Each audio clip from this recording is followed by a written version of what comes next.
ਸਤਨਾਮ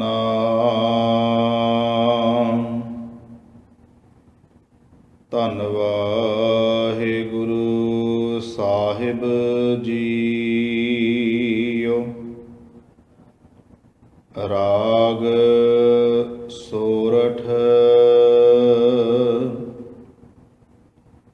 ਬਾਣੀ ਭਗਤ ਰਵਿਦਾਸ ਜੀ ਕੀ। ਇਕ ਓੰਕਾਰ ਸਤਿਗੁਰ ਪ੍ਰਸਾਦ।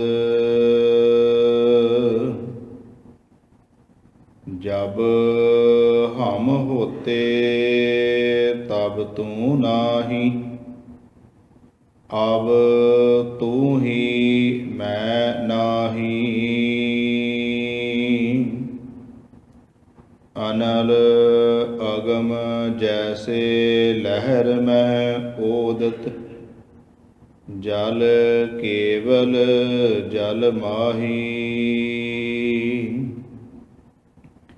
जब हम होते तब तू नाही, अब तू ही मैं नाही। अनल अगम जैसे लहर में ओदत, जल केवल जल माही। माधवे क्या कहिए भ्रम ऐसा, जैसा मानिया होए ना तैसा रहाओ। नरपत एक सिंहासन सोया, सुपने भया भिखारी। अशत राज बिशरत दुख पाया, सो गत पई हमारी। राज भुयंग प्रसंग जैसे है, अब कश मर्म जनाया। अनक कटक जैसे फूल परे, अब कहते कहन न आया। सर्वे एक अनेक स्वामी, सब घट भोगवै सोई। कह रविदास हाथ पै नेरा, सहजे होए सो होई। सर्वे एक अनेक स्वामी, सब घट भोगवै सोई। कह रविदास हाथ पै नेरा, सहजे होए सो होई। वाहिगुरु जी का खालसा, वाहिगुरु जी की फतेह।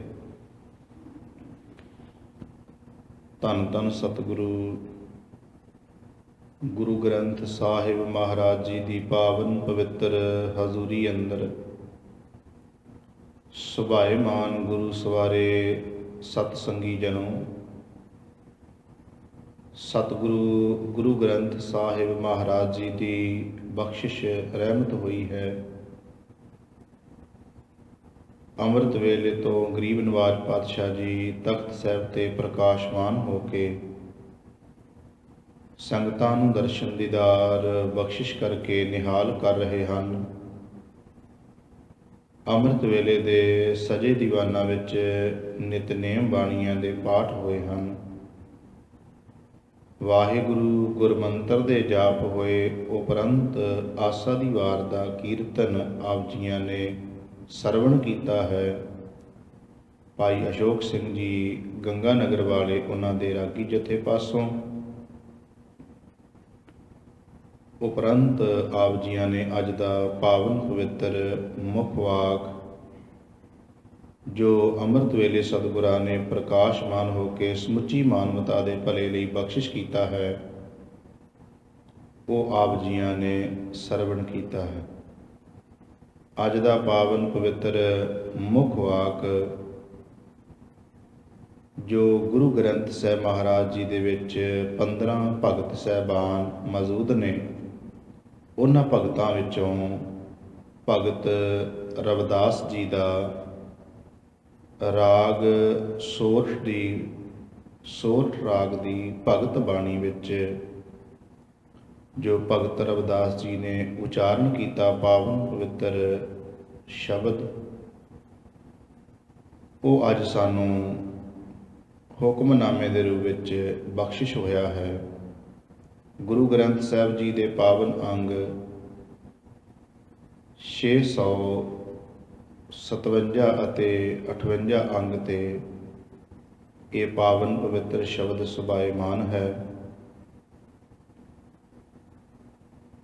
ਭਗਤ ਰਵਿਦਾਸ ਜੀ ਆਪ ਹੀ ਮਤ ਬੁੱਧ ਬਖਸ਼ਿਸ਼ ਕਰਕੇ ਆਪਣੇ ਪਾਵਨ ਪਵਿੱਤਰ ਸ਼ਬਦ ਦੀ ਵਿਚਾਰ ਕਰਵਾ ਲੈਣ। ਕਰੋ ਕਿਰਪਾ ਸਾਧ ਸੰਗਤ, ਮਨ ਦਾ ਟਿਕਾਓ ਇਕਾਗਰਤਾ ਦੀ ਦਾਤ ਪ੍ਰਾਪਤ ਹੋਵੇ। ਪਿਆਰ ਸਹਿਤ ਉਚਾਰਨ ਕਰੀਏ ਜੀ। ਸਤਨਾਮ ਸ਼੍ਰੀ ਵਾਹਿਗੁਰੂ ਜੀ। ਸਤਨਾਮ ਸ਼੍ਰੀ ਵਾਹਿਗੁਰੂ ਜੀ।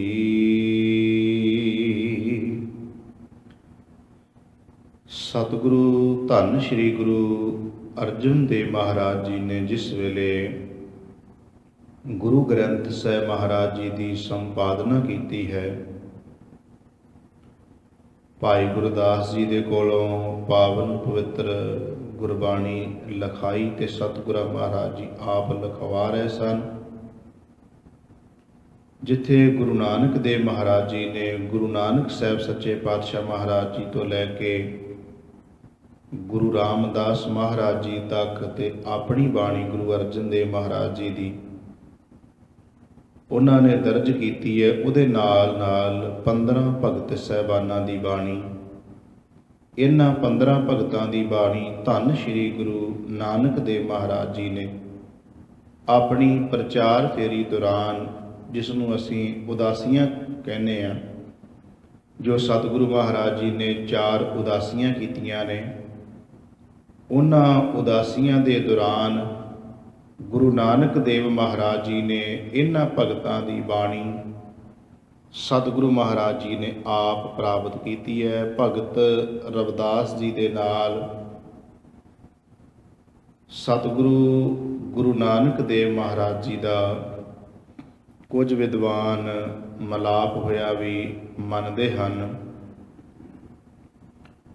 ਨਾਮਦੇਵ ਭਗਤ ਦਾ ਵੀ ਗੁਰੂ ਨਾਨਕ ਦੇਵ ਮਹਾਰਾਜ ਜੀ ਦੇ ਨਾਲ ਮਿਲਾਪ ਹੋਇਆ ਸੀ। ਗੁਰੂ ਨਾਨਕ ਦੇਵ ਮਹਾਰਾਜ ਜੀ ਨੇ ਉਹਨਾਂ ਨੂੰ ਇਹ ਬੇਨਤੀ ਕੀਤੀ ਸੀ ਕਿ ਤੁਸੀਂ ਪੰਜਾਬ ਦੀ ਧਰਤੀ 'ਤੇ ਵੀ ਆਉਣਾ। ਤਾਂ ਭਗਤ ਨਾਮਦੇਵ ਜੀ ਫਿਰ ਅੰਤ ਸਮਾਂ ਉਹਨਾਂ ਦਾ ਜਿਹੜਾ ਹੈ ਉਹ ਘੁਮਾਣ ਪੰਜਾਬ ਦੀ ਧਰਤੀ 'ਤੇ, ਇੱਥੇ ਉਹਨਾਂ ਦਾ ਅੰਤ ਸਮਾਂ ਆਇਆ ਹੈ। ਖੈਰ,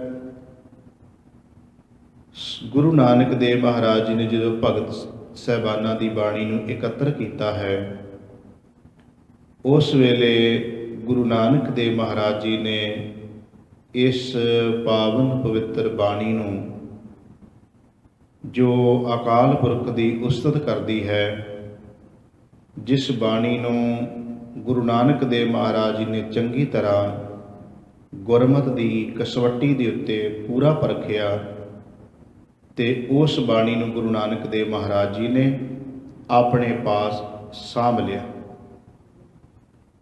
ਗੁਰੂ ਨਾਨਕ ਦੇਵ ਮਹਾਰਾਜ ਜੀ ਨੇ ਇਹ ਬਾਣੀ ਗੁਰੂ ਅੰਗਦ ਦੇਵ ਮਹਾਰਾਜ ਜੀ ਨੂੰ ਸੌਂਪ ਦਿੱਤੀ। ਗੁਰੂ ਅੰਗਦ ਦੇਵ ਜੀ ਨੇ ਗੁਰੂ ਅਮਰਦਾਸ ਮਹਾਰਾਜ ਜੀ ਨੂੰ, ਤੇ ਗੁਰੂ ਅਮਰਦਾਸ ਜੀ ਤੋਂ ਗੁਰੂ ਰਾਮਦਾਸ ਮਹਾਰਾਜ ਜੀ ਤੱਕ। ਫਿਰ ਇਹ ਬਾਣੀ ਗੁਰੂ ਅਰਜਨ ਦੇਵ ਮਹਾਰਾਜ ਜੀ ਕੋਲ ਆਈ, ਕਿਉਂਕਿ ਕਈ ਵਾਰ ਅਸੀਂ ਇਹ ਨਹੀਂ ਪਤਾ ਹੁੰਦਾ ਕਿ ਭਗਤ ਸਾਹਿਬਾਨਾਂ ਦੀ ਬਾਣੀ ਗੁਰੂ ਅਰਜਨ ਦੇਵ ਮਹਾਰਾਜ ਜੀ ਕੋਲੇ ਕਿਵੇਂ ਪਹੁੰਚੀ। ਭਾਵੇਂ ਕਿ ਕਈ ਤਰ੍ਹਾਂ ਦੀਆਂ ਕਹਾਣੀਆਂ ਮਨ ਘੜਤ ਲਿਖ ਮਾਰੀਆਂ ਨੇ ਸਾਡੇ ਵਿਦਵਾਨਾਂ ਨੇ, ਜਿਨ੍ਹਾਂ ਨੂੰ ਅਸੀਂ ਬ੍ਰਹਮ ਗਿਆਨੀਆਂ ਦੇ ਖਿਤਾਬ ਦੇਈ ਬੈਠੇ ਹਾਂ। ਉਹਨਾਂ ਨੇ ਇਹੋ ਜਿਹੀਆਂ ਕਹਾਣੀਆਂ ਘੜ ਦਿੱਤੀਆਂ ਨੇ ਕਿ ਗੁਰੂ ਅਰਜਨ ਦੇਵ ਮਹਾਰਾਜ ਜੀ ਦੀ ਬਾਣੀ ਲਿਖਾ ਰਹੇ ਸਨ ਤੇ ਭਾਈ ਗੁਰਦਾਸ ਜੀ ਦੇ ਮਨ ਵਿੱਚ ਸ਼ੱਕ ਪੈਦਾ ਹੋ ਗਿਆ। ਭਾਈ ਗੁਰਦਾਸ ਜੀ ਨੂੰ ਸ਼ੰਕਾ ਪੈਦਾ ਹੋ ਗਈ ਕਿ ਇਹ ਜਿਹੜੀ ਭਗਤ ਸਾਹਿਬਾਨਾਂ ਦੀ ਬਾਣੀ ਹੈ, ਇਹ ਕਿਸ ਤਰ੍ਹਾਂ ਸਾਨੂੰ ਪਤਾ ਲੱਗੇ ਵੀ ਉਹਨਾਂ ਹੀ ਭਗਤਾਂ ਦੀ ਬਾਣੀ ਹੈ। ਇਹ ਲਿਖ ਦਿੱਤਾ ਕਿਤਾਬਾਂ ਵਿੱਚ, ਤੇ ਗੁਰੂ ਅਰਜਨ ਦੇਵ ਜੀ ਨੇ ਭਾਈ ਗੁਰਦਾਸ ਜੀ ਦਾ ਸ਼ੰਕਾ ਦੂਰ ਕਰਨ ਲਈ ਇਹ 15 ਭਗਤ ਫਿਰ ਉੱਪਰੋਂ ਬੁਲਾ ਲਏ। ਪਤਾ ਨਹੀਂ ਕਿਹੜੀ ਉੱਪਰ ਕਮਰਾ ਬਣਾ ਕੇ ਬੈਠੇ ਸੀ 15 ਭਗਤ, ਕਿਹੜੀ ਲਿਫਟ ਰਾਹੀਂ ਥੱਲੇ ਉਤਰੇ, ਇਹ ਨਹੀਂ ਕਿਸੇ ਨੇ ਦੱਸਿਆ ਵੀ ਉਹ ਕਿਹੜੀ ਲਿਫਟ ਸੀ ਜਿਹਦੇ ਰਾਹੀਂ ਥੱਲੇ ਆਏ, ਪੈਰਾਸ਼ੂਟ ਰਾਹੀਂ ਆ ਕੇ ਮੁੜ ਕੇ ਫਿਰ ਉੱਤੇ ਚਲੇ ਗਏ। ਇਹੋ ਜਿਹੀਆਂ ਕਹਾਣੀਆਂ ਮਨ ਘੜਤ ਜਿਨ੍ਹਾਂ ਦਾ ਗੁਰਮਤਿ ਨਾਲ ਕੋਈ ਸੰਬੰਧ ਨਹੀਂ, ਅਸੀਂ ਬੜੇ ਬੜੇ ਬ੍ਰਹਮ ਗਿਆਨੀ ਬਣਾ ਕੇ ਬੈਠੇ ਉਹਨਾਂ ਨੂੰ, ਜਿਨ੍ਹਾਂ ਨੇ ਇਹੋ ਜਿਹੀਆਂ ਕਹਾਣੀਆਂ ਘੜੀਆਂ ਨੇ। ਤੇ 15 ਭਗਤ ਫਿਰ ਆ ਗਏ, ਤੰਬੂ 'ਚ ਬੈਠ ਗਏ। ਹੁਣ ਉਹ ਕਹਾਣੀਕਾਰ ਆਪੇ ਹੀ ਫਸ ਜਾਂਦੇ ਨੇ। ਵੈਸੇ ਤਾਂ ਜਦੋਂ ਮਨ ਘੜਤ ਕਹਾਣੀ ਹੁੰਦੀ ਨਾ, ਬੰਦਾ ਫਸ ਆਪੇ ਹੀ ਜਾਂਦਾ, ਜਿਹੜੀ ਮਨ ਘੜਤ ਬਣਾਈ ਹੋਵੇ। ਆਖਿਰ ਤੰਬੂ ਵੱਖਰਾ ਲਵਾਇਆ ਸੀ ਉਹਨਾਂ 15 ਭਗਤਾਂ ਵਾਸਤੇ, ਤੇ ਉਹ 15 ਭਗਤ ਵੱਖਰੇ ਤੰਬੂ 'ਚ ਬੈਠੇ ਰਹੇ ਤੇ ਗੁਰੂ ਅਰਜਨ ਦੇਵ ਜੀ ਇੱਧਰ ਨੇ। ਵੀ ਉਹਨਾਂ ਨੂੰ ਸੱਦਣ ਦਾ ਫਾਇਦਾ ਕੀ ਸੀ ਜੇ ਉਹਨਾਂ ਦੇ ਨਾਲ ਗੱਲ ਹੀ ਨਹੀਂ ਸੀ ਕਰਨੀ। ਤੇ ਭਾਈ ਗੁਰਦਾਸ ਨੂੰ ਮਿਲਾਇਆ ਵੀ ਨਹੀਂ। ਉਹ 15 ਦੇ 15 ਭਗਤ ਤੰਬੂ 'ਚ ਦੂਜੇ ਤੰਬੂ 'ਚ ਬੈਠੇ ਰਹੇ, ਉੱਧਰੋਂ ਹੀ ਬੋਲੀ ਗਏ ਆਪਣੀ ਬਾਣੀ, ਇੱਧਰੋਂ ਲਿਖੀ ਗਏ। ਵੀ ਜਦੋਂ ਆ ਹੀ ਗਿਆ ਬੰਦਾ, ਤੇ ਜਦੋਂ ਇੰਨੇ ਵਿਚਾਰੇ ਉਹ ਚੱਲ ਕੇ ਆਏ ਭਗਤ, ਉੱਤੋਂ ਸੱਦੇ ਵੀ ਸਪੈਸ਼ਲ, ਤੇ ਸਗੋਂ ਮਿਲਾ ਦਿੰਦੇ। ਹੋਰ ਸੰਗਤਾਂ ਨੂੰ ਵੀ ਗੁਰੂ ਸਾਹਿਬ ਸੱਦਦੇ ਵੀ ਆਓ ਤੁਹਾਨੂੰ ਭਗਤ ਵਿਖਾਈਏ ਜਿਨ੍ਹਾਂ ਦੀ ਬਾਣੀ ਦਰਜ ਕਰਨ ਲੱਗੇ ਆ। ਲੋਕੀ ਵੇਖ ਲੈਂਦੇ, ਕਬੀਰ ਸਾਹਿਬ ਨੂੰ ਵੇਖ ਲੈਂਦੇ, ਰਵਿਦਾਸ ਜੀ ਨੂੰ ਵੇਖ ਲੈਂਦੇ, ਨਾਮਦੇਵ ਜੀ ਨੂੰ ਵੇਖ ਲੈਂਦੇ, ਸਦਨੇ ਨੂੰ ਵੇਖ ਲੈਂਦੇ, ਵਿਖਾਏ ਨਹੀਂ ਉਹਨੂੰ। ਕਿਉਂਕਿ ਕਹਾਣੀਕਾਰ ਜਿਹੜੇ ਮਨ ਘੜਤ ਕਹਾਣੀਆਂ ਘੜਦੇ, ਜਿਹੜੇ ਆਪੇ ਹੀ ਫਸ ਜਾਂਦਾ ਬੰਦਾ। ਸੱਚਾਈ ਹੋਵੇ ਤੇ ਫਿਰ ਸੱਚ ਤਾਂ ਜਿਹੜਾ ਹੈ ਉਹ ਤਾਂ ਪ੍ਰਗਟ ਹੋ ਜਾਂਦਾ, ਤੇ ਝੂਠ ਬੰਦਾ ਇੱਕ ਬੋਲੂਗਾ ਤੇ 100 ਹੋਰ ਬੋਲਣਾ ਪੈਣਾ ਮੁੜ ਕੇ। ਉਹਦਾ ਮਤਲਬ ਇਹ ਸੀ ਕਿ ਜੇ ਇਹ ਕਹਿ ਦਿੰਦੇ ਵੀ ਭਾਈ ਗੁਰਦਾਸ ਨੂੰ ਵਿਖਾਇਆ, ਜੇ ਇਹ ਕਹਿ ਦਿੰਦੇ ਵੀ ਗੁਰੂ ਮਹਾਰਾਜ ਨੇ ਆਪਣੇ ਤੰਬੂ 'ਚ ਹੀ ਉਹਨਾਂ 15 ਭਗਤਾਂ ਨੂੰ ਸੱਦ ਲਿਆ ਸੀ, ਤੇ ਕਹਾਣੀਕਾਰ ਨੂੰ ਇਹ ਪਤਾ ਸੀ ਵੀ ਮੁੜ ਕੇ ਪੁੱਛਣਾ ਸੀ। ਬਾਬਾ ਬੁੱਢਾ ਜੀ ਵੀ ਉੱਥੇ ਸੀ, ਹੋਰ ਅਨੇਕਾਂ ਗੁਰੂ ਕੇ ਸਿੱਖ ਸਨ, ਬਾਬਾ ਬਿਧੀ ਚੰਦ ਜੀ ਵਰਗੇ ਅਨੇਕਾਂ ਹੋਰ ਸਿੱਖ ਸੀ, ਤੇ ਉਹਨਾਂ ਨੇ ਉਹ ਗੱਲ ਆਪੇ ਗਾਂ ਚਰਚਾ ਹੋਣੀ ਸੀ ਵੀ ਕਿੰਨੇ ਕਿੰਨੇ ਵੇਖਿਆ। ਹੁਣ ਪਤਾ ਵੀ ਤੰਬੂ 'ਚ ਦੂਜੇ ਨਾਲ ਦੇ ਤੰਬੂ 'ਚ ਸੀ, ਵਿਖਾਏ ਨਹੀਂ ਕਿਸੇ ਨੂੰ। ਸੋ ਕਹਿਣ ਤੋਂ ਭਾਵ ਹੈ ਇੱਦਾਂ ਦੀਆਂ ਜਿਹੜੀਆਂ ਕਹਾਣੀਆਂ ਘੜੀਆਂ ਗਈਆਂ, ਕੋਈ ਇਹੋ ਜਿਹੀ ਗੱਲ ਨਹੀਂ ਹੈ ਕਿ ਉਹ 15 ਭਗਤ ਉੱਤੋਂ ਕਿਤੋਂ ਬੁਲਾਏ ਸਨ ਤਾਂ ਕਿਤੇ ਨਹੀਂ ਸੀ ਗਏ। ਉਹ ਤਾਂ ਜਿਸ ਅਕਾਲ ਪੁਰਖ ਵਾਹਿਗੁਰੂ ਦੀ ਉਹ ਵਡਿਆਈ ਕਰਦੇ ਸਨ ਕਿ ਪ੍ਰਮਾਤਮਾ ਸਰਬ ਵਿਆਪਕ ਹੈ, ਜਿਹਦੇ ਬਾਰੇ ਉਹ ਕਹਿੰਦੇ ਸਨ। ਅੱਜ ਦੇ ਸ਼ਬਦ ਵਿੱਚ ਵੀ ਰਵਿਦਾਸ ਭਗਤ ਜੀ ਨੇ ਇਹੀ ਕਹਿਣਾ ਹੈ ਕਿ ਸਾਡਾ ਤੇ ਉਸ ਅਕਾਲ ਪੁਰਖ ਦਾ ਕੀ ਫਰਕ ਹੈ। ਸੋ ਉਹ ਜਿਹੜਾ ਅਕਾਲ ਪੁਰਖ ਜਿਹੜਾ ਸਰਬ ਵਿਆਪਕ ਹੈ, ਉਹਦੇ ਵਿੱਚ ਹੀ ਉਹ ਅਭੇਦ ਹੋ ਗਏ। 5 ਤੱਤ 5 ਤੱਤਾਂ ਵਿੱਚ ਹੀ ਮਿਲ ਗਏ, ਜੋਤ ਜੋਤ ਵਿੱਚ ਮਿਲ ਗਈ। ਤੇ ਜਦੋਂ ਜੋਤ ਜੋਤ ਵਿੱਚ ਮਿਲ ਜਾਏ ਤੇ ਕਿਵੇਂ ਉਹਦੀ ਪਹਿਚਾਣ ਕਰ ਸਕਦੇ ਆ? ਕਿਵੇਂ ਪਤਾ ਚੱਲਦਾ ਹੈ ਕਿ ਇਹ ਰਵਿਦਾਸ ਹੈ, ਇਹ ਸਦਨਾ ਹੈ, ਇਹ ਪੀਪਾ ਹੈ, ਇਹ ਕਬੀਰ ਹੈ? ਇਹ ਤਾਂ ਗੱਲ ਹੀ ਖਤਮ ਹੋ ਗਈ। ਇਹ ਤਾਂ ਕੇਵਲ ਨਾਂ ਉਹਨਾਂ ਦੇ ਇਸ ਸੰਸਾਰ ਵਿੱਚ ਹੋਣ ਕਰਕੇ ਨਾਂ ਸੀ। ਜੋਤ ਤਾਂ ਜੋਤ ਵਿੱਚ ਮਿਲ ਗਈ, ਜੋਤ ਨੂੰ ਕੌਣ ਪਹਿਚਾਣ ਸਕਦਾ ਸੀ? ਪਾਣੀ ਵਿੱਚੋਂ ਤੁਸੀਂ ਇੱਕ ਪਾਣੀ ਦਾ ਗਲਾਸ ਕੱਢ ਲਓ ਤੇ ਮੁੜ ਕੇ ਫਿਰ ਉਹਦੇ ਵਿੱਚ ਜਾ ਕੇ ਮਿਲਾ ਦਿਓ, ਤੇ ਫਿਰ ਦੁਬਾਰਾ ਇਹ ਕਹੋ ਕਿ ਜਿਹੜਾ ਪਹਿਲਾਂ ਮੈਂ ਪਾਣੀ ਦਾ ਗਲਾਸ ਭਰਿਆ ਸੀ ਉਹ ਪਾਣੀ ਚਾਹੀਦਾ। ਕਿਵੇਂ ਉਹਦੀ ਪਹਿਚਾਣ ਹੋ ਸਕਦੀ ਹੈ? ਕਿਵੇਂ ਪਤਾ ਚੱਲ ਸਕਦਾ ਹੈ ਕਿ ਉਹ ਪਾਣੀ ਹੀ ਹੈ? ਸੋ ਇਸ ਤਰ੍ਹਾਂ ਕਰਕੇ ਜਿਹੜੇ ਭਗਤ ਸਾਹਿਬਾਨ ਹੋਏ ਨੇ, ਉਹਨਾਂ ਨੇ ਪ੍ਰਭੂ ਪਰਮਾਤਮਾ ਦੀ ਨਾਲ ਅਭੇਦ ਹੋ ਗਏ। ਅਭੇਦ ਹੋਇਆਂ ਦੀ ਬਾਣੀ ਸਤਿਗੁਰੂ ਨਾਨਕ ਦੇਵ ਮਹਾਰਾਜ ਨੇ ਇਕੱਤਰ ਕਰਕੇ ਜੋ ਗੁਰੂ ਸਾਹਿਬਾਨਾਂ ਦੂਜਿਆਂ ਤੱਕ ਆਈ, ਫਿਰ ਗੁਰੂ ਅਰਜਨ ਦੇਵ ਮਹਾਰਾਜ ਜੀ ਤੱਕ ਪਹੁੰਚੀ। ਤੇ ਗੁਰੂ ਅਰਜਨ ਦੇਵ ਮਹਾਰਾਜ ਜੀ ਨੇ ਫਿਰ ਜਦੋਂ ਸੰਪਾਦਨਾ ਕੀਤੀ ਹੈ ਗੁਰੂ ਗ੍ਰੰਥ ਸਾਹਿਬ ਜੀ ਦੀ, ਉਸ ਵੇਲੇ ਇਹ ਬਾਣੀ ਆਪ ਗੁਰੂ ਅਰਜਨ ਦੇਵ ਮਹਾਰਾਜ ਜੀ ਨੇ ਲਿਖਵਾਈ ਤੇ ਭਾਈ ਗੁਰਦਾਸ ਜੀ ਲਿਖੀ ਗਏ। ਇਹਦੇ ਨਾਲ ਨਾਲ ਇੱਕ ਹੋਰ ਗੱਲ ਸਮਝਣੀ ਬੜੀ ਜ਼ਰੂਰੀ ਹੈ ਕਿ ਸ੍ਰੀ ਗੁਰੂ ਅਰਜਨ ਦੇਵ ਮਹਾਰਾਜ ਜੀ ਨੇ ਇਹਨਾਂ 15 ਭਗਤਾਂ ਨੂੰ, ਜਿਹੜੇ ਵੱਖ-ਵੱਖ ਜਾਤਾਂ ਨਾਲ ਸੰਬੰਧ, ਵੱਖ-ਵੱਖ ਇਲਾਕਿਆਂ ਨਾਲ ਸੰਬੰਧ, ਵੱਖ-ਵੱਖ ਬੋਲੀਆਂ ਨਾਲ ਸੰਬੰਧ ਸਨ, ਉਹਨਾਂ ਨੂੰ ਗੁਰੂ ਅਰਜਨ ਦੇਵ ਮਹਾਰਾਜ ਜੀ ਨੇ ਇਸ ਗ੍ਰੰਥ ਦੇ ਵਿੱਚ ਬਾਣੀ ਨੇ ਦਰਜ ਕਰਕੇ ਗੁਰੂ ਸਾਹਿਬਾਨਾਂ ਦੇ ਨਾਲ ਹੀ ਬਰਾਬਰਤਾ ਦੇ ਦਿੱਤੀ। ਗੁਰੂ ਅਰਜਨ ਦੇਵ ਮਹਾਰਾਜ ਜੀ ਨੇ ਇਸ ਗੱਲ ਦਾ ਭਿੰਨ ਭੇਦ ਹੀ ਖਤਮ ਕਰ ਦਿੱਤਾ ਕਿ ਨਾ ਕੋਈ ਜਾਤ, ਨਾ ਕੋਈ ਪਾਤ, ਨਾ ਕੋਈ ਇਲਾਕਾ, ਨਾ ਕੋਈ ਬੋਲੀ, ਇਹ ਚੀਜ਼ਾਂ ਨੂੰ ਖਤਮ ਕਰ ਦਿੱਤਾ। ਪਰ ਇਹ ਖਤਮ ਹੋਈਆਂ? ਬਿਲਕੁਲ ਨਹੀਂ ਹੋਈਆਂ। ਰਵਿਦਾਸ ਭਗਤ ਨੂੰ ਗੁਰੂ ਅਰਜਨ ਦੇਵ ਜੀ ਨੇ ਆਪਣੇ ਨਾਲ ਬਿਠਾਇਆ ਹੈ। ਅਸੀਂ ਜਦੋਂ ਮੱਥਾ ਟੇਕਦੇ ਆਪਾਂ ਇਹ ਤਾਂ ਨਹੀਂ ਕਹਿੰਦੇ ਵੀ ਗੁਰੂ ਅਰਜਨ ਦੇਵ ਜੀ ਤੁਹਾਨੂੰ ਟੇਕਿਆ, ਜੇ ਰਵਿਦਾਸ ਨੂੰ ਨਹੀਂ ਮੰਨਦੇ ਅਸੀਂ। ਇਹ ਤਾਂ ਕੋਈ ਨਹੀਂ ਕਹਿੰਦਾ ਕਿ ਮਹਾਰਾਜ ਮੈਂ ਨਾਮਦੇਵ ਨੂੰ ਨਹੀਂ ਮੱਥਾ ਟੇਕਿਆ, ਮੈਂ ਤਾਂ ਤੁਹਾਨੂੰ ਟੇਕਿਆ। ਜਦੋਂ ਅਸੀਂ ਨਮਸਕਾਰ ਕਰਦੇ ਹਾਂ 15 ਭਗਤਾਂ ਨੂੰ ਵੀ ਹੁੰਦੀ ਹੈ, 11 ਭੱਟਾਂ ਨੂੰ ਵੀ ਹੁੰਦੀ ਹੈ, 3 ਗੁਰਸਿੱਖਾਂ ਨੂੰ ਵੀ ਹੁੰਦੀ ਹੈ, ਤੇ ਗੁਰੂ ਸਾਹਿਬਾਨਾਂ ਨੂੰ ਵੀ 35 ਮਹਾਂਪੁਰਸ਼ਾਂ ਨੂੰ ਉਦੋਂ ਅਸੀਂ ਨਮਸਕਾਰ ਕਰਦੇ ਹਾਂ। ਪਰ ਸਾਡਿਆਂ ਰਾਜਨੀਤਿਕ ਲੋਕਾਂ ਨੇ ਧਰਮ ਦੀ ਗਲਤ ਵਰਤੋਂ ਕਰਦਿਆਂ ਹੋਇਆਂ ਇਹਨਾਂ ਰਾਜਨੀਤਿਕ ਲੋਕਾਂ ਨੇ ਧਰਮ ਨੂੰ ਆਪਣੇ ਮੁਤਾਬਕ ਵਰਤਣ ਲਈ ਕੀ ਕੁਝ ਕਰ ਦਿੱਤਾ ਕਿ ਇਹ ਵੀ ਵੰਡੀਆਂ ਪਾ ਕੇ ਰੱਖ ਦਿੱਤੀਆਂ। ਇਹ ਜੀ ਆਖਿਰ ਰਵਿਦਾਸੀਏ ਬਣਾ ਤੇ ਵੱਖਰੇ ਪਤਾ ਨਹੀਂ ਕਿੱਥੋਂ ਕੱਢ ਮਾਰੇ। ਗੁਰੂ ਸਾਹਿਬ ਨੇ ਤਾਂ ਇਹੋ ਜਿਹਾ ਕੁਝ ਨਹੀਂ ਕੀਤਾ।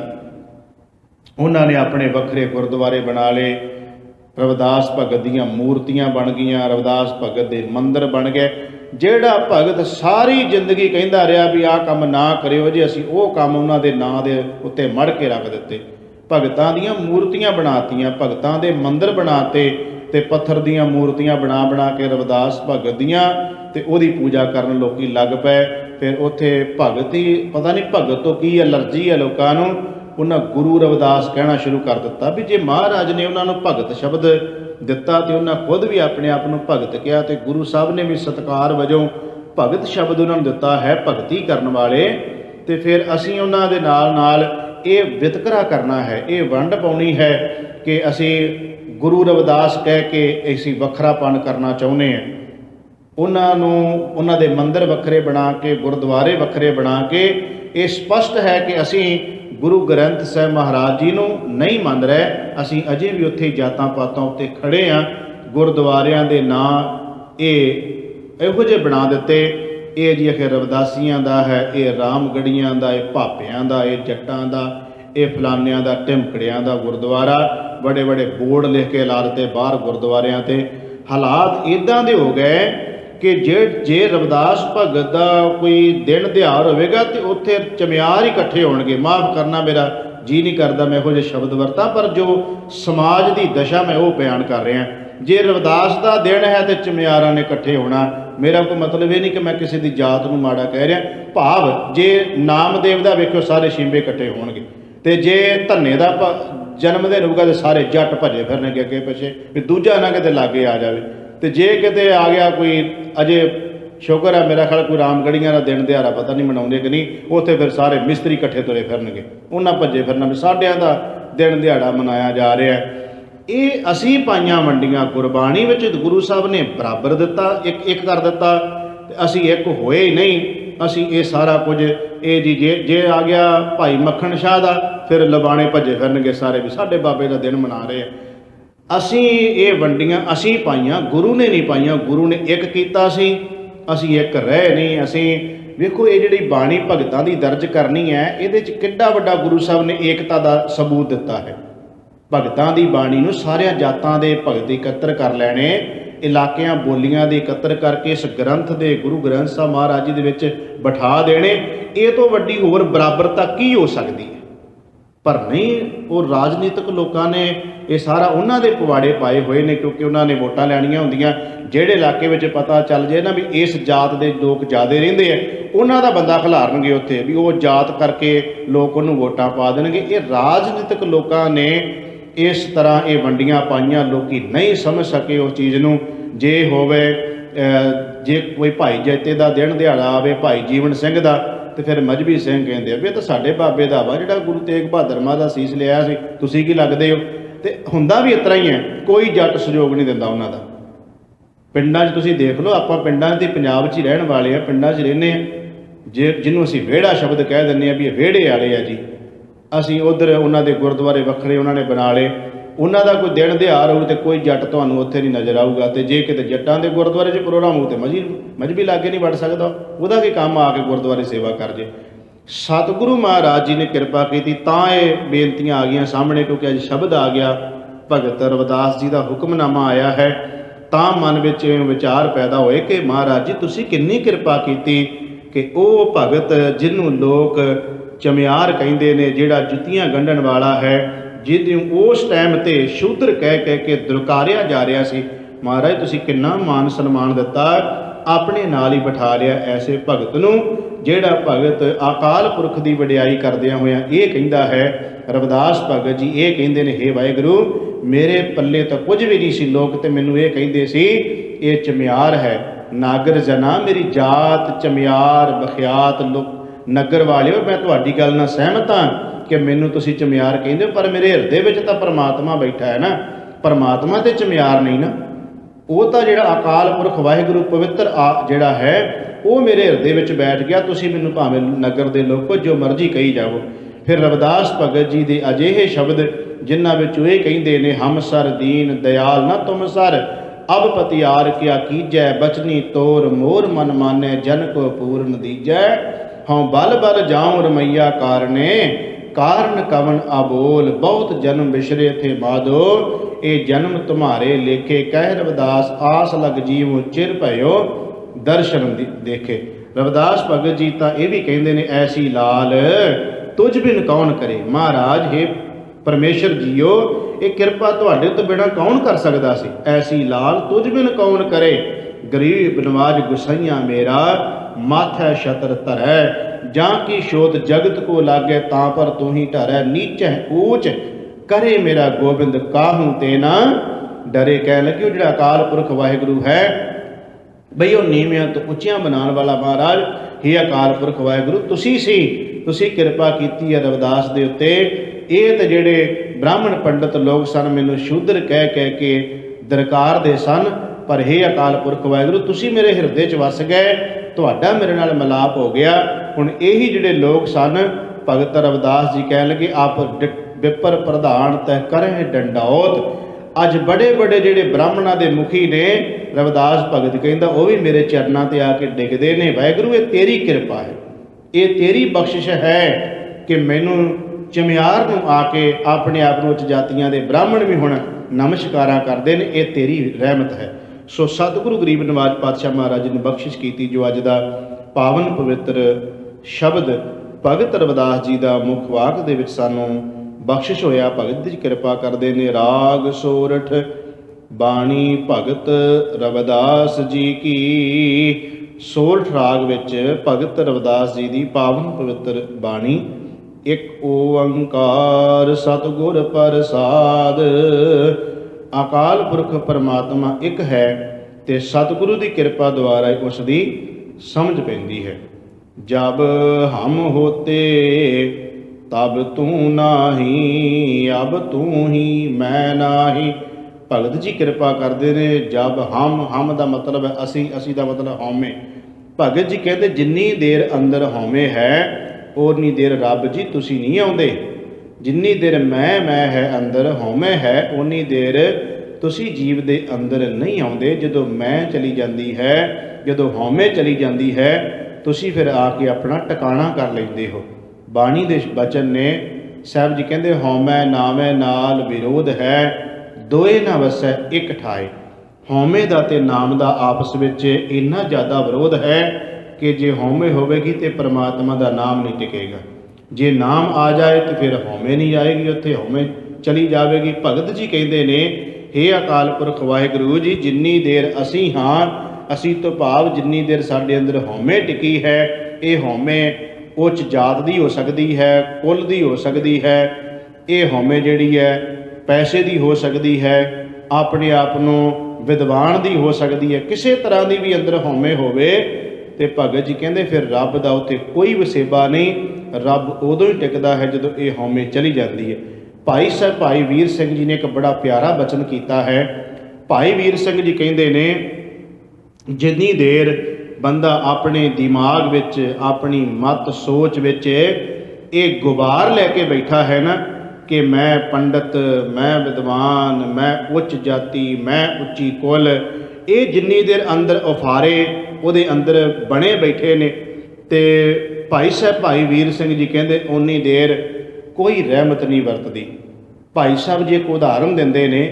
ਕਹਿੰਦੇ ਨੇ ਆਪਣੇ ਉੱਤੇ ਲੈ ਕੇ ਭਾਈ ਵੀਰ ਸਿੰਘ ਜੀ ਕਹਿਣ ਲੱਗੇ, ਮੇਰੇ ਦਿਮਾਗ ਵਿੱਚ, ਮੇਰੀ ਸੋਚ ਵਿੱਚ, ਮੇਰੀ ਮਤ ਦੇ ਵਿੱਚ ਇਹ ਗੱਲ ਭਾਰੂ ਹੋ ਚੁੱਕੀ ਸੀ ਕਿ ਮੈਂ ਬਹੁਤ ਵਿਦਵਾਨ ਹੋ ਗਿਆ ਹਾਂ, ਮੈਂ ਬੜਾ ਵੱਡਾ ਪੰਡਤ ਬਣ ਗਿਆ ਹਾਂ, ਮੇਰੀ ਬਰਾਬਰਤਾ ਕੋਈ ਕਰ ਨਹੀਂ ਸਕਦਾ। ਕਹਿਣ ਲੱਗੇ ਇਹ ਗੱਲ ਮੈਂ ਆਪਣੇ ਦਿਮਾਗ 'ਚ ਬਿਠਾ ਕੇ ਆਫਰਿਆ ਤੁਰਿਆ ਫਿਰਦਾ ਸਾਂ। ਭਾਈ ਵੀਰ ਸਿੰਘ ਆਪਣੇ ਤੇ ਲੈ ਕੇ ਸਮਾਜ ਨੂੰ ਕੁਝ ਸਿੱਖਿਆ ਦੇ ਰਹੇ ਨੇ। ਕਹਿੰਦੇ ਇੱਕ ਦਿਨ ਕੀ ਹੋਇਆ, ਇਹੀ ਜਿਹੜਾ ਮੇਰਾ ਦਿਮਾਗ ਸੀ, ਜਿਸ ਨੂੰ ਉਹਨਾਂ ਨੇ ਬਰਤਨ ਇੱਕ ਵਰਤਿਆ ਹੈ, ਕਹਿਣ ਲੱਗੇ ਇਹ ਜਿਹੜਾ ਬਰਤਨ ਸੀ ਨਾ, ਮੈਂ ਜਦੋਂ ਗੁਰੂ ਦੇ ਕੋਲੇ ਲਿਆ ਕੇ ਰੱਖਿਆ ਤੇ ਗੁਰੂ ਨੇ ਕੀ ਕੀਤਾ, ਗੁਰੂ ਨੇ ਮੇਰੇ ਇਸ ਬਰਤਨ ਨੂੰ ਦਰਕਾਰ ਦਿੱਤਾ ਕਿ ਮੈਂ ਪ੍ਰਵਾਨ ਨਹੀਂ ਕਰਦਾ। ਕਹਿੰਦੇ ਮੈਂ ਬੇਨਤੀ ਕੀਤੀ, ਮਹਾਰਾਜ ਮੇਰੇ ਇਸ ਬਰਤਨ ਭਾਂਡੇ ਨੂੰ ਕਿਉਂ ਨਹੀਂ ਪ੍ਰਵਾਨ ਕਰਦੇ, ਸਿਰ ਰੂਪੀ ਭਾਂਡੇ ਨੂੰ। ਕਹਿੰਦੇ ਰੱਬ ਨੇ ਅੱਗੋਂ ਇਹ ਕਿਹਾ ਕਿ ਮੈਂ ਪ੍ਰਵਾਨ ਕਿਵੇਂ ਕਰਾਂ, ਕਿਉਂਕਿ ਇਹਦੇ ਵਿੱਚ ਤਾਂ ਤੂੰ ਬਹੁਤ ਕੁਝ ਪਾਇਆ, ਮੇਰੇ ਪਾਉਣ ਵਾਸਤੇ ਤਾਂ ਕੋਈ ਜਗ੍ਹਾ ਹੀ ਨਹੀਂ ਛੱਡੀ, ਮੈਂ ਇਹਦੇ ਵਿੱਚ ਕੀ ਪਾਵਾਂ। ਫਿਰ ਕਹਿੰਦੇ ਮੈਂ ਬੇਨਤੀ ਕੀਤੀ ਜੀ ਤੁਸੀਂ ਕਿਰਪਾ ਕਰੋ। ਜਦੋਂ ਬੇਨਤੀ ਕੀਤੀ ਫਿਰ ਕਹਿੰਦੇ ਅਕਾਲ ਪੁਰਖ ਨੇ ਮੇਰੇ ਇਸ ਬਰਤਨ ਭਾਂਡੇ ਨੂੰ ਖਾਲੀ ਕਰ ਦਿੱਤਾ। ਜਦੋਂ ਖਾਲੀ ਕਰਕੇ ਆਪਣੀ ਪਰਮਾਤਮਾ ਨੇ ਰਹਿਮਤ ਭਰੀ, ਇਹੀ ਬਰਤਨ ਭਾਂਡਾ ਇੰਨਾ ਲਿਸ਼ਕਾਂ ਮਾਰਨ ਲੱਗ ਪਿਆ। ਤੇ ਭਾਈ ਵੀਰ ਸਿੰਘ ਜੀ ਕਹਿੰਦੇ ਨੇ ਹੁਣ ਉਹਦੀਆਂ ਸਾਰੀਆਂ ਕਿਰਪਾ ਹੋ ਗਈਆਂ, ਉਹਦੀ ਸਾਰੀ ਰਹਿਮਤ ਹੋ ਗਈ, ਹੁਣ ਕਮਲ ਫੁੱਲ ਵਾਂਗ ਹਿਰਦਾ ਖਿੜਿਆ ਰਹਿੰਦਾ ਹੈ। ਭਾਈ ਵੀਰ ਸਿੰਘ ਜੀ ਦੇ ਬੜੇ ਪਿਆਰੇ ਬਚਨ ਕਹਿੰਦੇ ਨੇ, ਸਿਰ ਕਚਕੌਲ ਬਣਾ ਹੱਥ ਲੀਤਾ। ਕਚਕੌਲ ਦਾ ਮਤਲਬ ਹੈ ਬਰਤਨ ਭਾਂਡਾ। ਕਹਿੰਦੇ ਸਿਰ ਕਚਕੌਲ ਬਣਾ ਹੱਥ ਲੀਤਾ, ਪੜ੍ਹਿਆਂ ਦੁਆਰੇ ਫਿਰਿਆ, ਦਰ ਦਰ ਦੇ ਟੁਕ ਮੰਗ ਮੰਗ ਪਾਏ, ਤੁਨ ਤੁਨ ਇਸ ਨੂੰ ਭਰਿਆ। ਕਹਿ ਲਗੇ ਇਸ ਦਿਮਾਗ ਵਿੱਚ ਬਹੁਤ ਕੁਝ ਭਰ ਲਿਆ। ਤੇ ਭਾਈ ਵੀਰ ਸਿੰਘ ਜੀ ਕਹਿੰਦੇ ਨੇ ਭਰਿਆ ਦੇਖ ਆਫਰਿਆ ਸਾਂ ਮੈਂ। ਇਹਨੂੰ ਵੇਖ ਕੇ ਕਹਿੰਦੇ ਬੜਾ ਅਫਾਰਾ ਹੋਇਆ ਬੈਠਾ ਸੀ। ਭਰਿਆ ਦੇਖ ਆਫਰਿਆ ਸਾਂ, ਜਾਣਾ ਪੰਡਤ ਹੋਇਆ, ਟਿਕੇ ਨ ਪੈਰ ਜਿਮੀ ਤੇ ਮੇਰਾ ਉੱਚਾ ਹੋ ਤੁਰਿਆ। ਕਹਿਣ ਲੱਗੇ ਜ਼ਮੀਨ ਤੇ ਪੈਰ ਨਹੀਂ ਸੀ ਲੱਗਦਾ ਵੀ ਇੰਨਾ ਕੁਝ ਮੈਨੂੰ ਆ ਗਿਆ।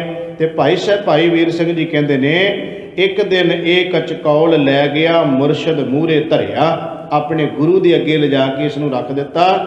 ਤੇ ਕਹਿਣ ਲੱਗੇ ਝੂਠ ਝੂਠ ਕਰ ਉਸ ਉਲਟਾਇਆ। ਕਹਿੰਦੇ ਉਹਨੇ ਕਹਿ ਦਿੱਤਾ ਇਹ ਝੂਠ ਨਾਲ ਭਰਿਆ ਪਿਆ ਹੈ, ਇਹ ਮੈਨੂੰ ਪਰਵਾਹ ਨਹੀਂ ਹੈ। ਤੇ ਭਾਈ ਵੀਰ ਸਿੰਘ ਜੀ ਕਹਿੰਦੇ ਨੇ ਝੂਠ ਝੂਠ ਕਰ ਉਸ ਉਲਟਾਇਆ, ਖਾਲੀ ਸਾਰਾ ਕਰਿਆ। ਕਹਿੰਦੇ ਇਹ ਜਿਹੜਾ ਸਿਰ ਦਾ ਬਰਤਨ ਭਾਂਡਾ ਜਿਹਦੇ ਵਿੱਚ ਮੈਂ ਹਉਮੈ ਦੇ ਨਾਲ ਕਈ ਕੁਝ ਬਣਾ ਕੇ ਬੈਠਾ ਸੀ, ਗੁਰੂ ਨੇ ਉਸ ਨੂੰ ਖਾਲੀ ਕਰ ਦਿੱਤਾ। ਤੇ ਭਾਈ ਵੀਰ ਸਿੰਘ ਜੀ ਕਹਿੰਦੇ ਮਲ ਮਲ ਕੇ ਫਿਰ ਧੋਤਾ ਇਸ ਨੂੰ। ਕਹਿੰਦੇ ਫਿਰ ਦਿਮਾਗ ਸ਼ੁੱਧ ਕਰ ਦਿੱਤਾ, ਇਸ ਮੈਲ ਨੂੰ ਧੋ ਦਿੱਤਾ ਅਕਾਲ ਪੁਰਖ ਵਾਹਿਗੁਰੂ ਨੇ। ਤੇ ਭਾਈ ਸਾਹਿਬ ਜੀ ਕਹਿੰਦੇ ਨੇ ਮੈਲ ਇਲਮ ਦੀ ਲਾਈ, ਉਹ ਜਿਹੜੀ ਇਲਮ ਦੀ ਮੈਲ ਜਿਹੜੀ ਭਰੀ ਪਈ ਸੀ ਨਾ ਦਿਮਾਗ ਵਿੱਚ, ਗੁਰੂ ਨੇ ਸਾਰੀ ਲਾ ਦਿੱਤੀ। ਤੇ ਭਾਈ ਸਾਹਿਬ ਜੀ ਕਹਿੰਦੇ ਨੇ ਵੇਖ ਇਹ ਕਚਕੌਲ ਲਿਸ਼ਕਿਆ, ਕਮਲ ਵਾਂਗ ਫਿਰ ਖਿੜਿਆ। ਕਹਿਣ ਲੱਗੇ ਕਮਲ ਫੁੱਲ ਵਰਗੂ ਫਿਰ ਇਹ ਜਿਹੜਾ ਮੇਰਾ ਹਿਰਦਾ ਦਿਮਾਗ ਸੁਰਤ ਸੀ ਖੇੜੇ ਵਿੱਚ ਆ ਗਈ। ਭਗਤ ਰਵਿਦਾਸ ਜੀ ਕਹਿੰਦੇ ਨੇ ਜਿੰਨੀ ਦੇਰ ਇਹ ਮਨ ਵਿੱਚ ਹੋਵੇ, ਹਉਮੈ ਕਿਸੇ ਤਰ੍ਹਾਂ ਦੀ ਵੀ ਹਉਮੈ ਅੰਦਰ ਹੋਵੇਗੀ, ਉਨੀ ਦੇਰ ਪਰਮਾਤਮਾ ਦੀ ਕੋਈ ਕਿਰਪਾ ਨਹੀਂ। ਹਉਮੈ ਚਲੀ ਜਾਏ ਤੇ ਪਰਮਾਤਮਾ ਆਪ ਅੰਦਰ ਆ ਕੇ ਆਪਣਾ ਟਿਕਾਣਾ ਬਣਾ ਲੈਂਦਾ। ਭਾਈ ਸਾਹਿਬ ਭਗਤ ਜੀ ਕਹਿੰਦੇ ਨੇ ਅਨਲ ਅਗਮ ਜੈਸੇ ਲਹਿਰ ਮੈਂ ਉਦਤ, ਜਲ ਕੇਵਲ ਜਲ ਮਾਹੀ। ਹੇ ਵਾਹਿਗੁਰੂ ਜੀਓ, ਜਿਵੇਂ ਸਮੁੰਦਰ ਦੇ ਵਿੱਚ ਹਵਾ ਆਉਣ ਦੇ ਨਾਲ, ਇਸ ਹਵਾ ਦੇ ਰਾਹੀਂ ਬੇਅੰਤ ਹਵਾ ਚੱਲਣ ਦੇ ਨਾਲ ਸਮੁੰਦਰ ਦੇ ਵਿੱਚੋਂ ਲਹਿਰਾਂ ਉੱਠਦੀਆਂ ਨੇ, ਪਰ ਲਹਿਰਾਂ ਸਮੁੰਦਰ ਵਿੱਚੋਂ ਹੀ ਉੱਠਦੀਆਂ, ਸਮੁੰਦਰ ਵਿੱਚ ਹੀ ਸਮਾ ਜਾਂਦੀਆਂ ਨੇ।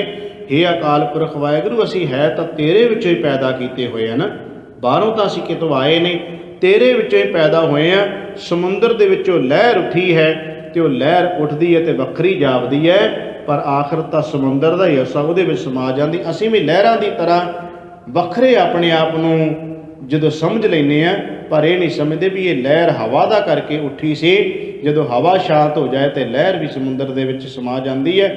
ਇਸੇ ਤਰ੍ਹਾਂ ਹਉਮੈ ਦੀਆਂ ਲਹਿਰਾਂ ਜਦੋਂ ਉੱਠਦੀਆਂ ਨੇ, ਉਦੋਂ ਅਸੀਂ ਪਰਮਾਤਮਾ ਤੋਂ ਵੱਖਰੇ ਆਪਣੇ ਆਪ ਨੂੰ ਸਮਝ ਲੈਂਦੇ ਹਾਂ।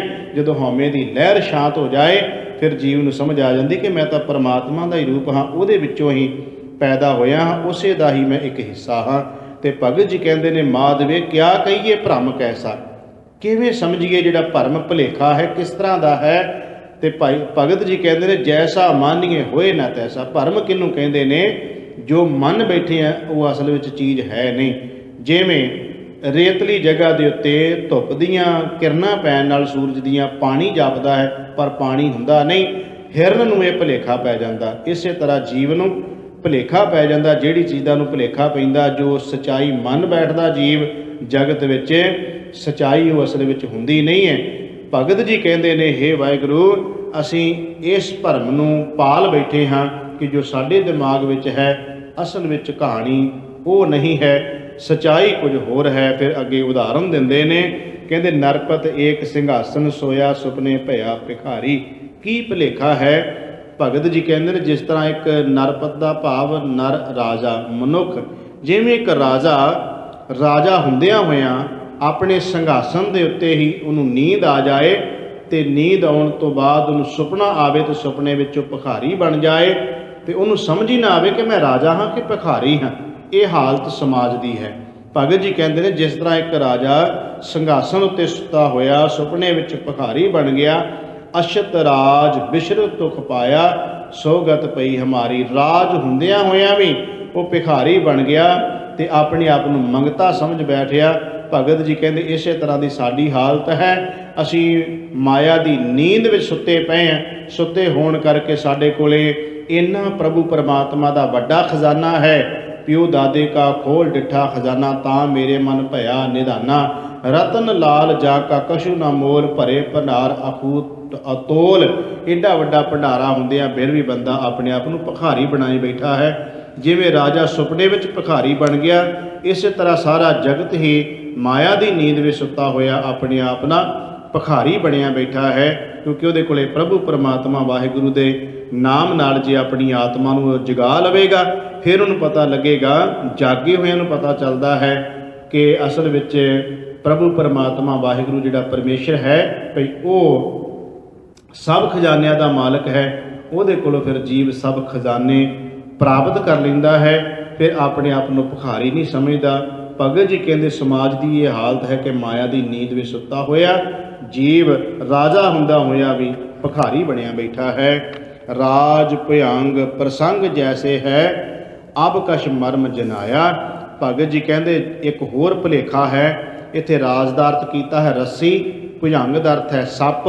ਜਿਵੇਂ ਹਨੇਰੇ ਵਿੱਚ ਜਿਹੜੀ ਰੱਸੀ ਹੈ ਉਹ ਸੱਪ ਦਾ ਭੁਲੇਖਾ ਪਾਉਂਦੀ ਹੈ, ਜਦੋਂ ਰੌਸ਼ਨੀ ਹੋਵੇ ਤੇ ਉਹ ਪਰਛਾਵਾਂ ਰੱਸੀ ਦਾ ਜ਼ਮੀਨ 'ਤੇ ਪੈਂਦਾ ਹੋਵੇ, ਰੱਸੀ ਹਵਾ ਨਾਲ ਹਿਲਦੀ ਹੋਵੇ ਤੇ ਇਉਂ ਲੱਗਦਾ ਜਿਵੇਂ ਜ਼ਮੀਨ 'ਤੇ ਕੋਈ ਸੱਪ ਤੁਰਿਆ ਫਿਰਦਾ ਹੈ। ਭਗਤ ਜੀ ਉਦਾਹਰਨ ਦਿੰਦੇ ਨੇ, ਪਹਿਲੀ ਉਦਾਹਰਨ ਰਾਜੇ ਦੀ ਦਿੱਤੀ ਕਿ ਰਾਜਾ ਜਿਵੇਂ ਭਿਖਾਰੀ ਬਣ ਗਿਆ ਸੁਪਨੇ ਵਿੱਚ। ਦੂਜੀ ਉਦਾਹਰਨ ਦੇ ਰਹੇ ਨੇ, ਜਿਵੇਂ ਹੋਵੇ ਰੱਸੀ, ਭੁਲੇਖਾ ਪੈ ਜਾਏ ਸੱਪ ਦਾ। ਕਹਿੰਦੇ ਇਸੇ ਤਰ੍ਹਾਂ ਹੀ ਅਸਲ ਵਿੱਚ ਜੀਵ ਨੂੰ ਇਹ ਭੁਲੇਖੇ ਹੀ ਪਏ ਹੋਏ ਨੇ, ਇਹਨੂੰ ਕਿਸੇ ਗੱਲ ਦੀ ਸਮਝ ਨਹੀਂ ਆ ਰਹੀ। ਭਗਤ ਜੀ ਕਹਿਣਾ ਅਸਲ ਵਿੱਚ ਇਹ ਚਾਹੁੰਦੇ ਆ ਕਿ ਜਿੰਨੀ ਦੇਰ ਮਨੁੱਖ ਦਾ ਮਨ ਸੁੱਤਾ ਹੈ, ਉਨੀ ਦੇਰ ਇਹਨੂੰ ਸਮਝ ਹੀ ਨਹੀਂ ਕੋਈ ਲੱਗਦੀ ਵੀ ਅਸਲ ਵਿੱਚ ਹੈ ਕੀ ਹੈ, ਜੀਵ ਖੁਦ ਕੀ ਹੈ, ਇਹਨੂੰ ਪਤਾ ਹੀ ਨਹੀਂ ਚੱਲਦਾ। ਜਦੋਂ ਮਨ ਜਾਗ ਪੈਂਦਾ ਪ੍ਰਮਾਤਮਾ ਦੇ ਨਾਮ ਨਾਲ, ਸਿਮਰ ਸਿਮਰ ਸਿਮਰ ਗੁਰ ਆਪਣਾ ਸੋਇਆ ਮਨ ਜਗਾਈ, ਜਦੋਂ ਜਗਾ ਲੈਂਦਾ ਫਿਰ ਇਹ ਸਮਝ ਆਉਂਦੀ ਹੈ ਕਿ ਅਨਕ ਕਟਕ ਜੈਸੇ ਫੂਲ ਭਰੇ ਅਬ ਕਹਿਤੇ ਕਹਿਣ ਨਾ ਆਇਆ। ਇਹ ਸਮਝ ਆ ਜਾਂਦੀ ਕਿ ਜਿਵੇਂ ਇੱਕ ਸੋਨੇ ਦੀ ਡਲੀ ਤੋਂ ਅਨੇਕਾਂ ਗਹਿਣੇ ਤਿਆਰ ਹੋ ਜਾਂਦੇ ਨੇ, ਉਹਨਾਂ ਗਹਿਣਿਆਂ ਦੇ ਨਾਮ ਅਲੱਗ-ਅਲੱਗ ਰੱਖੇ ਜਾਂਦੇ ਨੇ। ਭਗਤ ਜੀ ਕਹਿੰਦੇ ਅਸਲ ਵਿੱਚ ਸੋਨਾ ਤੇ ਸੋਨਾ ਹੀ ਹੈ, ਉਹਦੇ ਤੋਂ ਬਣੇ ਹੋਏ ਜਿਹੜੇ ਗਹਿਣੇ ਨੇ ਉਹਨਾਂ ਦੇ ਨਾਮ ਰੱਖੇ ਜਾਂਦੇ ਆ। ਅਸੀਂ ਵੀ ਪਰਮਾਤਮਾ ਵਾਹਿਗੁਰੂ ਦੇ ਵਿੱਚੋਂ ਹੀ ਪੈਦਾ ਹੋਏ ਹਾਂ, ਵੱਖਰੇ ਵੱਖਰੇ ਨਾਮ ਰੱਖ ਦਿੱਤੇ ਗਏ ਹੈ। ਅਸਲ ਵਿੱਚ ਪਰਮਾਤਮਾ ਅਸੀਂ ਤੇਰੀ ਹੀ ਅੰਸ਼ ਹਾਂ। ਸਰਬੈ ਏਕ ਅਨੇਕੈ ਸੁਆਮੀ ਸਭ ਘਟ ਭੋਗ ਵੈ ਸੋਈ। ਉਹ ਪਰਮਾਤਮਾ ਇੱਕ ਤੋਂ ਅਨੇਕ ਆਪ ਹੀ ਬਣਿਆ ਹੈ। ਉਹ ਇੱਕ ਵੀ ਆਪ ਹੈ, ਅਨੇਕ ਵੀ ਆਪ ਹੈ, ਜਿਹਨੂੰ ਗੁਰੂ ਗੋਬਿੰਦ ਸਿੰਘ ਮਹਾਰਾਜ ਕਹਿੰਦੇ ਨੇ, ਏਕ ਹੈ ਅਨੇਕ ਹੈ, ਅਨੇਕ ਹੈ ਫਿਰ ਏਕ ਹੈ। ਪਰਮਾਤਮਾ ਇੱਕ ਤੋਂ ਅਨੇਕ ਹੋ ਜਾਂਦਾ ਹੈ, ਅਨੇਕ ਤੋਂ ਫਿਰ ਇੱਕ ਹੋ ਜਾਂਦਾ ਹੈ। ਭਗਤ ਜੀ ਕਹਿੰਦੇ ਨੇ, ਉਹ ਸਾਰਿਆਂ ਵਿੱਚ ਸਰਬ ਵਿਆਪਕ ਪਰਮਾਤਮਾ ਬੈਠਾ ਹੋਇਆ, ਅਨੇਕ ਵੀ ਆਪ ਹੀ ਹੈ ਤੇ ਏਕ ਵੀ ਆਪ ਹੀ ਹੈ। ਸਭ ਘਟਾਂ ਸਭ ਹਿਰਦਿਆਂ ਵਿੱਚ ਬੈਠਾ ਹੋਇਆ, ਸਾਰੇ ਭੋਗ ਵੀ ਆਪ ਹੀ ਭੋਗ ਰਿਹਾ ਪਰਮਾਤਮਾ। ਕਹਿ ਰਵਿਦਾਸ ਹਾਥ ਪੈ ਨੇੜੈ ਸਹਿਜੇ ਹੋਏ ਸੋ ਹੋਈ। ਕਹਿੰਦੇ ਸਭ ਤੋਂ ਨੇੜੇ ਭਈ ਰੱਬ ਹੀ ਹੈ, ਜੋ ਹੱਥ ਤੋਂ ਵੀ ਨਜ਼ਦੀਕ ਹੈ, ਪਰਮਾਤਮਾ ਨੇੜੇ ਹੈ। ਭਗਤ ਜੀ ਕਹਿੰਦੇ ਨੇ ਉਹ ਪਰਮਾਤਮਾ ਪ੍ਰਭੂ ਇੰਨਾ ਨਜ਼ਦੀਕ ਨੇੜੇ ਹੁੰਦਿਆਂ ਹੋਇਆ ਫਿਰ ਵੀ ਜੀਵ ਉਸ ਨੂੰ ਨੇੜੇ ਨਹੀਂ ਸਮਝਦਾ, ਫਿਰ ਵੀ ਉਸ ਨੂੰ ਦੂਰ ਹੀ ਸਮਝ ਰਿਹਾ ਹੈ। ਜਿਸ ਦਿਨ ਇਹ ਪਤਾ ਚੱਲ ਜਾਂਦਾ ਕਿ ਪਰਮਾਤਮਾ ਨਜ਼ਦੀਕ ਹੈ, ਨੇੜੇ ਹੈ, ਫਿਰ ਸਾਰੀਆਂ ਦੂਰੀਆਂ ਵੀ ਮਿਟ ਜਾਂਦੀਆਂ ਨੇ। ਫਿਰ ਜੀਵ ਜਦੋਂ ਪਰਮਾਤਮਾ ਨੂੰ ਨੇੜੇ ਸਮਝੇ ਫਿਰ ਇਹ ਚੰਗੇ ਕਰਮ ਕਰਦਾ ਹੈ, ਬੁਰਾਈਆਂ ਤੋਂ ਵੀ ਬਚ ਜਾਂਦਾ ਹੈ, ਕਿਉਂਕਿ ਇਹਨੂੰ ਇਹ ਸਮਝ ਆ ਜਾਂਦੀ ਹੈ ਕਿ ਹਰ ਜਗ੍ਹਾ 'ਤੇ ਪ੍ਰਭੂ ਪਰਮਾਤਮਾ ਆਪ ਹੈ, ਸਾਡੇ ਅੰਦਰ ਵੀ ਅਤੇ ਸਾਡੇ ਬਾਹਰ ਵੀ ਉਹਦਾ ਆਪਣਾ ਹੀ ਵਾਸਾ ਹੈ। ਸੋ ਸਤਿਗੁਰੂ ਕਿਰਪਾ ਕਰੇ ਅਸੀਂ ਭਗਤ ਜੀ ਦੇ ਪਾਵਨ ਪਵਿੱਤਰ ਸ਼ਬਦ ਤੋਂ ਸੇਧ ਲੈ ਕੇ ਜਾਤਾਂ ਪਾਤਾਂ ਊਚ ਨੀਚ ਦੇ ਭਿੰਨ ਭੇਤ ਨੂੰ ਖਤਮ ਕਰਦਿਆਂ ਹੋਇਆਂ ਬਰਾਬਰਤਾ ਸਾਡੇ ਵਿੱਚ ਆ ਜਾਏ, ਐਸੀ ਸਤਿਗੁਰੂ ਕਿਰਪਾ ਕਰਨ। ਸ਼ਬਦ ਵਿਚਾਰ ਕਰਦਿਆਂ ਹੋਇਆਂ ਬੇਅੰਤ ਫੁੱਲਾਂ ਦੀ ਖਿਮਾ ਅਗਾਂਹ ਵਾਸਤੇ ਸਤਿਗੁਰੂ ਸਮਤ ਬਖਸ਼ਿਸ਼ ਕਰਨ। ਪਿਆਰ ਸਹਿਤ ਫਤਿਹ ਬੁਲਾਓ ਜੀ। ਵਾਹਿਗੁਰੂ ਜੀ ਕਾ ਖਾਲਸਾ, ਵਾਹਿਗੁਰੂ ਜੀ ਕੀ